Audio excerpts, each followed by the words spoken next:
नमस्कार, 9 की 9 खबर देख रहे हैं आप और मैं हूं आप सबके साथ अनूप। और सबसे पहले बात करते हैं मुंगेर की, जहां जान जो है पानी के बीच मझधार में फंसी थी और जल्द ही सब कुछ बर्बाद होने वाला था। लेकिन अचानक एनडीआरएफ की टीम पहुंच गई और फिर सभी को सुरक्षित बचा लिया गया। मुंगेर में बाढ़ खत्म होने के बाद गंगा के रास्ते अपने मवेशियों को लेकर जा रहे दर्जनों मवेशी सहित कई पशुपालक गंगा के बीच धार में फंस गए। इस दौरान वो पानी से निकलने के लिए घंटों मशक्कत करते रहे। पशुपालक ना तो इस पार आ पा रहे थे, ना ही उस पार जा रहे थे। हालांकि गनीमत ये रही कि गंगा में मोटर बोट से गश्ती कर रहे एनडीआरएफ और गोताखोरों की टीम पर इनकी नजर पड़ी। इसके बाद इन लोगों ने मदद के लिए आवाज लगाई। बाद में गोताखोर और एसडीआरएफ ने सभी चरवाहों को मोटर बोट में बिठाकर सुरक्षित बाहर निकाल लिया। तब जाकर पशुपालकों और पशुओं की जान बच पाई। स्थानीय गोताखोर ने बताया कि सभी पशुपालक जो है लगभग 2 घंटे से गंगा में फंसे हुए थे और ये सभी टिकरामपुर दियारा क्षेत्र से दर्जनों पशुओं को लेकर गंगा के रास्ते अपने गांव वापस लौट रहे थे। किधर जाएगा? किधर उस पार जाएगा सर। तो एक देखिए कस्टरनी के नीचे बीच धार में कम से कम 30-40 जत्था में भैंस और उस पे कम से कम 6 व्यक्ति उसको मार रहे थे और उस पार के लिए जा रहे थे। तो वो हम उनसे ग्वाले से पूछे तो वो बोला कि हम हेरुदिरा से उस पार के लिए भैंस लिए जा रहे थे। इसी दरमियान हम भस के इस कस्टरनी घाट पे चले आए। तो उसको हम एनडीआरएफ के बोट के द्वारा हम उनको सबको ग्वाले को अपना बोट पर चढ़ाए और उसके बाद भैंस को हकाए। तो उसके बाद वो किनारे जहाज घाट के किनारे सट गए। सोजी घाट में डूबा था, उसके गश्ती के लिए हम लोग नीचे गए थे पुल के नीचे। और वहाँ से जब हम लोग लौट रहे थे, बहुत संख्या में ये लोग भैंस लेके आ रहा था और बीच धार में फंस गया था। ना इस पार सर सकता था ना उस पार सर सकता था। और जितने भी भैंस वार था वो लोग बहुत काफ़ी थक गया था। उसको इशारा मार रहा था कि हम लोग को बचाओ। और हम जो गोताखोर जितने थे, जितेंद्र सर था और सब तो एनडीआरएफ की टीम वगैरह था, उनके बोट था और हम लोग गए उनके नज़दीकी जाके। और जो थके हुए व्यक्ति था उन लोग को सबको बोट पर खींच लिए और जानवर को सही रास्ता दिखा दिए। नदी किनारे ले जाके सब भैंस को चढ़वा के हम लोग फिर सही सुरक्षित उसको करके हम लोग फिर वापस। इधर मुजफ्फरपुर के नगर थाना क्षेत्र के बालूघाट मोहल्ले में केमिकल ब्लास्ट होने की बात सामने आ रही है। इस ब्लास्ट में एक शख्स की मौत हो गई। ब्लास्ट के बाद आग भी लगी और सूचना मिलने के बाद फायर ब्रिगेड की टीम और पुलिस की टीम यहां पहुंची। यह घटना शनिवार की रात की है। पुलिस ने कमरे में छानबीन करने के बाद रूम को सील कर दिया है। बिल्डिंग में रहने वाले सभी 6 किराएदारों का बयान दर्ज किया गया है। पुलिस ने मकान मालिक सुनील कुमार को हिरासत में लेकर थाने में पूछताछ भी की। उसे जो है बाद में पीआर बॉन्ड पर छोड़ दिया गया। घंटों छानबीन करने के बाद पुलिस शव की पहचान नहीं कर पाई। जानकारी के मुताबिक पुलिस को बताया गया कि 1 महीने पहले कर्पूरी नगर के सुभाष कुमार के नाम से किराए पर कमरा लिया गया। किराएदार के द्वारा कहा गया कि बाढ़ का पानी घर में घुस गया, वो कुछ दिनों तक रहेगा। पानी कम होने के बाद वो अपने घर वापस चला जाएगा। इसमें कमरा लेने वाले अपने 2 बच्चे और पत्नी के साथ रहने लगा। कुछ दिनों के बाद रिश्तेदार भी रहने लगे। फिलहाल पुलिस पूरे मामले की छानबीन कर रही है। आवाज़ क्या अचानक पता चला, हम लोग बाहर निकल गए। हम लोग आवाज़ से गैस आवाज़ किया, लेकिन बाहर निकल गए। बाहर हल्ला किए तो लोग जुटे हैं। ब्लास्ट हुआ? हाँ, ब्लास्ट हुआ। गोली चल रही है? आग लगा हुआ था, फायर ब्रिगेड आया है। उसमें आग लगने की सूचना पर फायर ब्रिगेड आया था। आग लगने की सूचना पर आग बुता दिया गया है। सर क्या क्या मामला सामने आया हुआ अभी कुछ नहीं बता सकते, जांच कर रहे हैं। और अब बात एक बदमाश के हिमाकत की। यह खबर हाजीपुर से है, जहां एक प्राइवेट क्लिनिक में खुलेआम पिस्तौल तानकर धमकाया गया, जान से मारने की धमकी दी गई। धमकी देने वाले बदमाश का नाम मंटू राय बताया जा रहा है। क्लिनिक में पिस्तौल तानकर धमकी देने की पूरी करतूत जो है सीसीटीवी कैमरे में कैद हो गई। वीडियो में आप साफ देख सकते हैं कि किस तरह आरोपी मंटू राय क्लिनिक में प्रवेश करता है और क्लिनिक के डायरेक्टर चेंबर में पहुंचता है, जहां मोहन राय नाम के व्यक्ति और ऑफिस स्टाफ के बीच तीखी बहस होने लगती है। और देखते ही देखते मंटू राय अपने कमर से एक पिस्टल और देसी कट्टा निकालता है और जान से मारने की धमकी भी देता है। इसी दौरान मंटू राय पिस्टल के साथ अस्पताल स्टाफ के पास पहुंचता है। उसके बाद उसके साथ मारपीट करने लगता है। बताया जा रहा है कि मंटू राय ने गोली भी चलाई थी, लेकिन पिस्टल से गोली चल नहीं पाई। जिस क्लिनिक में सब कुछ हो रहा था वो क्लिनिक जो है जेडीयू के प्रदेश महासचिव और महुआ विधानसभा की पूर्व प्रत्याशी डॉक्टर आसमा प्रवीण का है। घटना के बाद से जेडीयू के प्रदेश महासचिव आसमा प्रवीण और उनके पति मोहन कुमार दहशत में हैं। इस मामले को लेकर नगर थाने में केस भी दर्ज कराया गया है। यहाँ जो घटना डायरेक्ट जो स्टाफ मेरा ड्यूटी पे था उसके ऊपर गोली तान दिया गया और गोली मारा भी गया, लेकिन वो भगवान की दया से वो बच गए हैं।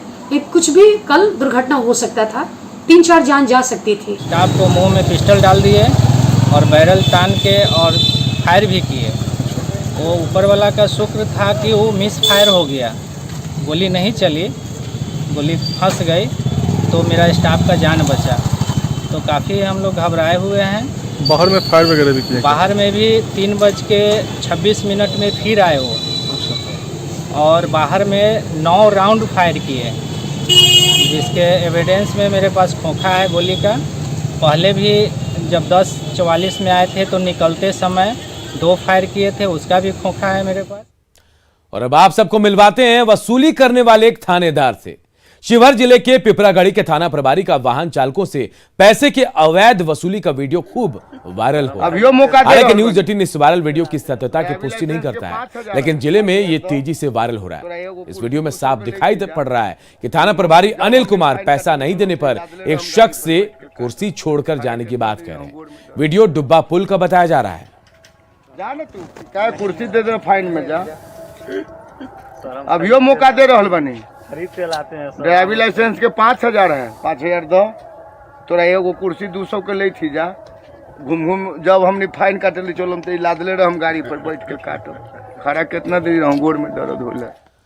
और इधर धनबाद में कोलियरी में वर्चस्व की जंग को लेकर संघर्ष थमता नजर नहीं आ रहा है। और इसी के दौरान बीसीसीएल ब्लॉक के 2 के जामुनिया कोलियरी में विधायक ढुल्लू महतो और दूसरे गुट का नेतृत्व करने वाले माले नेता बलदेव वर्मा के समर्थकों के बीच मारपीट हुई है। इस दौरान पुलिस सीआईएसएफ हालात को नियंत्रित करने की कोशिश करती रही, लेकिन दोनों गुट आपस में टकरा गए और फिर जमकर मारपीट हो गई। नदखुरकी कोल डंप में विधायक ढुल्लू महतो के समर्थक मुंशी पूर्व घोषित कार्यक्रम के तहत चक्का जाम कर प्रदर्शन कर रहे थे। इसी दौरान माले नेता और उसके समर्थकों ने ढुल्लू महतो का पुतला फूका, ढुल्लू महतो के खिलाफ नारेबाजी की। इसके बाद तो दोनों गुट आपस में ही भिड़ गए।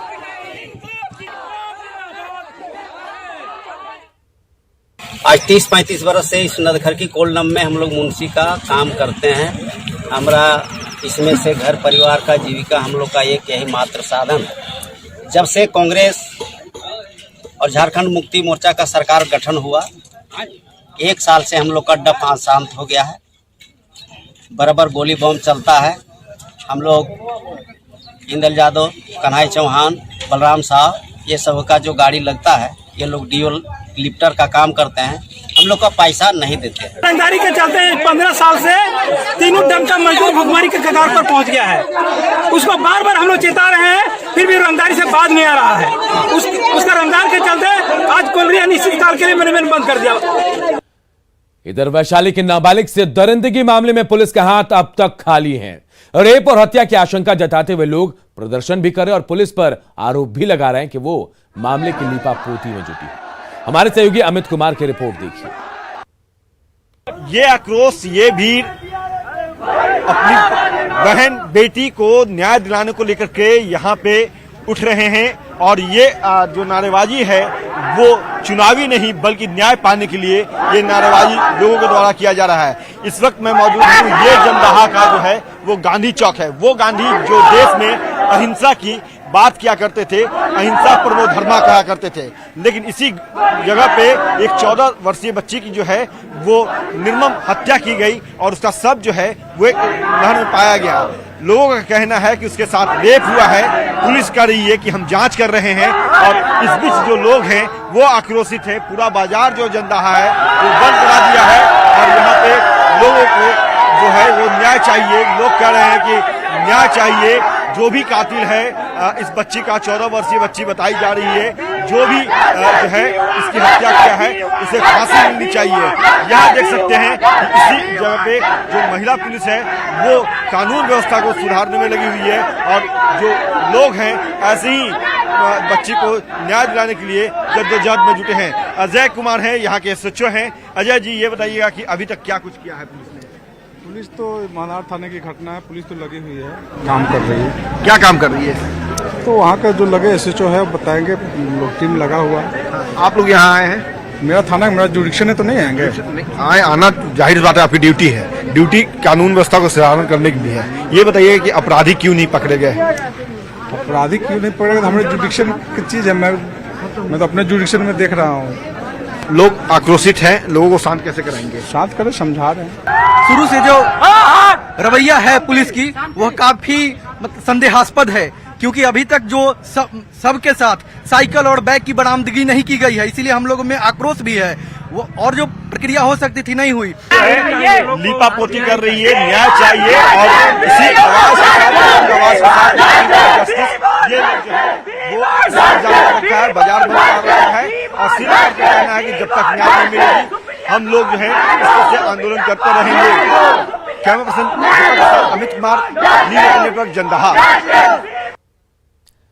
साहित्य अकादमी ने 20 भाषाओं में अपने वार्षिक साहित्य अकादमी पुरस्कार की घोषणा कर दी है।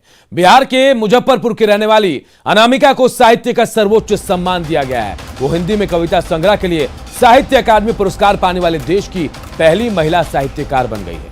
अनामिका के अलावा मधुबनी के रहने वाले प्रसिद्ध साहित्यकार कमलकांत झा को भी साल 2020 के लिए साहित्य अकादमी पुरस्कार दिया गया है। तो बिहार के लिए गौरव की बात कि दो लोगों को साहित्य अकादमी पुरस्कार मिला है।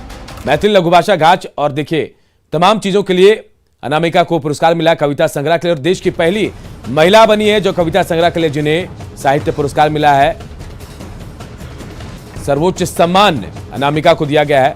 इसके अलावा कमलकांत झा हैं, उन्हें भी मैथिली भाषा के लिए यह सम्मान दिया गया। साहित्य अकादमी पुरस्कार की घोषणा कर दी गई और बिहार के 2 साहित्यकारों को बड़ा सम्मान दिया गया है।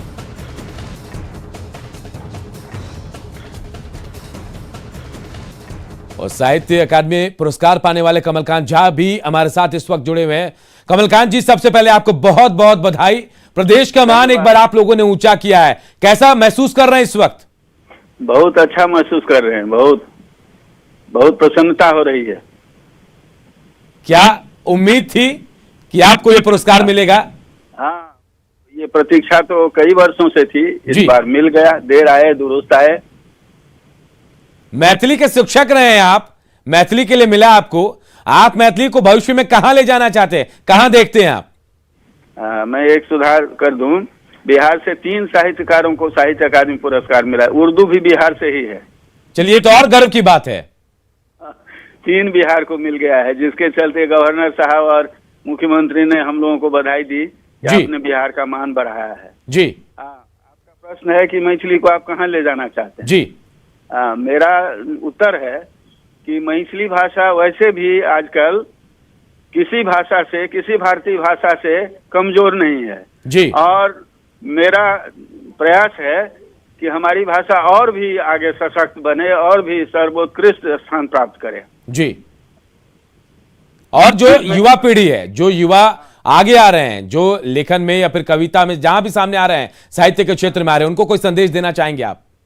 हाँ, उनसे यही संदेश है कि अच्छी से अच्छी रचना करें और धैर्य रखें। कई नौजवान को ही होने लगता है कि मुझे क्यों नहीं मिल रहा है यह सम्मान।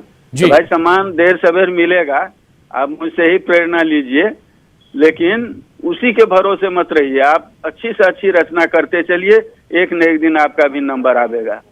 लंबा इंतजार करना पड़ा सर आपको भी? हाँ, लंबा, क्योंकि बहुत सारे लोग हैं, साहित्यकारों की कमी नहीं है। सैकड़ों पुस्तकें प्रतिवर्ष छपती हैं और 50 ऐसे साहित्यकार हैं जिनका लगभग प्रतिवर्ष एक न एक किताब छपकर आ जाती है। चलिए, बहुत बहुत शुक्रिया हमसे बातचीत करने के लिए आपका, कमलकांत झा जी। तो देखिए, कमलकांत झा जी को मैथिली में साहित्य अकादमी पुरस्कार मिला और हमारे साथ अनामिका जी भी जुड़ गई हैं, जिन्हें हिंदी में कविता संग्रह के लिए साहित्य अकादमी यानी सर्वोच्च सम्मान मिला है। अनामिका जी, सबसे पहले आपको बधाई देना चाहूंगा। बिहार का, प्रदेश का गौरव बढ़ाया आप लोगों ने। आप लोग सब, हम लोग जहाँ हैं वही दिया लेके चले हैं, हम सब एक साथ ही हैं जी। जी, कहीं न कहीं कोई लगन लेकर आप लोग भी बढ़ रहे हैं। हमने भी एक दिया जलाया था, वही लेके निकल पड़े। बिहार का मान तो आप लोगों ने बढ़ाया डॉक्टर अनामिका, लेकिन एक और सबसे बड़ी उपलब्धि की पहली महिला बनी है आप जो कविता संग्रह में जिन्हें सर्वोच्च सम्मान मिला। कैसा महसूस इस वक्त आप कर रही हुई? मेरे भीतर मेरी महिला सहयोगियों, मित्रों, दादियों, नानियों, चाचियों, मामियों, मौसियों, बुआओं, सबका एक गांव बसा है जी। उन लोगों ने जो भी अंतरंग बातचीत में, कहानियों में, किस्सों में, गीतों में मुझे सिखाया, समझाया, वही उन्हीं का सार, बुद्ध से उनका काल्पनिक संवाद मैंने प्रस्तावित किया है और ये उन्हीं की आवाज है। मैं तो एक अंधे कुएं की तरह स्वयं को मानती हूँ जिसमें बहुत सारी आवाजें रहती हैं। तो ये उन्हीं स्त्रियों की आवाजें हैं जो तरह तरह के संघर्षों से जूझ के भी एक आदर्श पुरुष गढ़ने में, एक आदर्श समाज गढ़ने में लगी हुई हैं और इस हिंसा के उग्र समय में अपने गर्भ में एक बुद्ध गढ़ने के सिवा समाज में जिससे भी वो मिलती है उसके भीतर भी बुद्धत्व अंकुरित करने की जो महिलाओं की अनवरत इच्छा रहती है और उनका स्वप्न रहता है, उसी की अभिव्यक्ति है। तो इसमें मेरी कोई अकेली आवाज नहीं है, मेरे भीतर बहुत आवाजें शामिल हैं जो मुझे परंपरा से, लोक से, शास्त्र से मिली है। मैं तो सिर्फ मेरा अपना कुछ भी नहीं है, मैं जो कुछ हो सो तो है, जो कुछ है सो तो है, मेरा खुद में अपने में कुछ भी नहीं है। जो आवाजें, जो अनुभूजें, जो प्रतिबिंब मैंने समाज से, अपने परिवेश से ग्रहण किए, वही मैंने परावर्तित कर दिया है। चलिए, बहुत बहुत शुक्रिया और बहुत बहुत बधाई और शुभकामनाएं भी आगे भविष्य के लिए आपको अनामिका जी।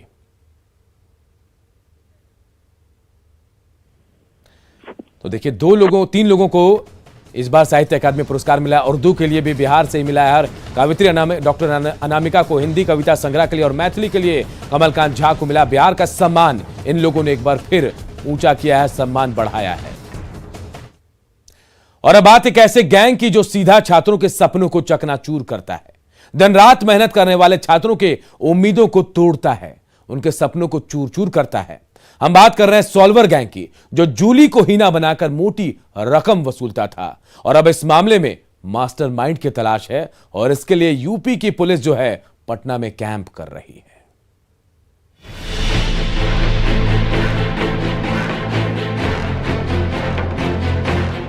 नीट परीक्षा में पकड़े गए सॉल्वर गैंग से जैसे जैसे पूछताछ आगे बढ़ रही है, वैसे वैसे नए नए खुलासे हो रहे हैं। नए खुलासों से हड़कंप मचा हुआ है।